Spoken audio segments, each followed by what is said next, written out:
জাজে বড়া তেল কই রান্না করলাম। তো কিভাবে এই তেল কই রান্না করলাম চলেন আপনাদের সাথেও শেয়ার করি। চলেন সবাই মিলে রান্না করি। কই মাছ কেটে ধুয়ে নিলাম। লবণ, হলুদ, সরষের তেল দিয়ে মেখে ভেজে নিব। সরষের তেলও দিব। সরিষার তেলে মাছ ভেজে নিচ্ছি। এই পুরো রান্নাটাই সরিষার তেলে হবে। সব মাছ ভেজে নিলাম। এই তেল কই রেসিপির জন্য মাছগুলো একটু পাকা মাছ হলে ভালো হয়। পাকা মানে একটু বড় ধরনের মাছ হলে ভালো হয়, টেস্ট বেশি হয়।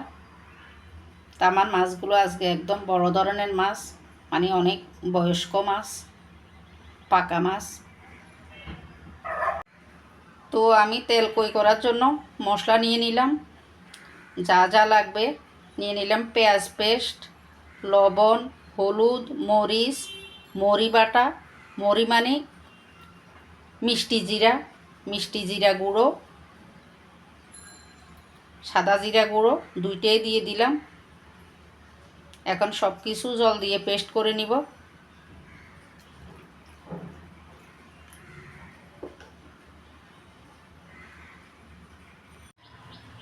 কড়াই বসিয়ে মাছ ভাজা তেলগুলো দিয়ে দিলাম। ওইগুলো দিয়ে মাছ রান্না করে ফেলবো। দিয়ে দিচ্ছি পেস্ট করা মশলা। এই তেল কইয়ের জন্য একটু তেলের পরিমাণটা একটু বেশি লাগবে। মশলা কষিয়ে নিচ্ছি। দিয়ে দিচ্ছি কাঁচামরিচ কাটা, দিয়ে দিচ্ছি টমেটো কাটা। সব কিছু ভালোভাবে কষিয়ে নিচ্ছি।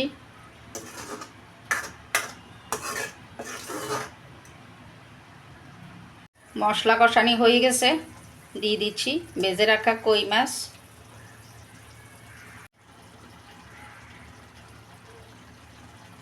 দিয়ে দিচ্ছি ঝোল।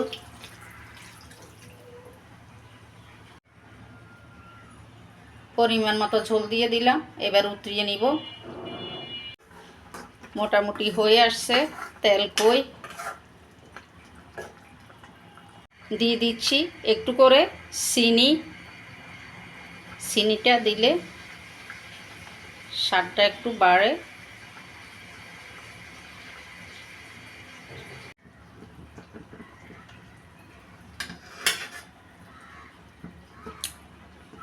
লবণ দেখলাম ঠিক আছে। তরকারি নামানোর আগে সবচেয়ে গুরুত্বপূর্ণ হয়েছে লবণ দেখে নেওয়া। নামিয়ে নিলাম। তো এই তেল কইয়ের প্রধান বৈশিষ্ট্য হলো নামিয়ে নেওয়ার পরে একটু জাজে বড়া সরিষার তেল উপর দিয়ে ছিটিয়ে দিতে হয়।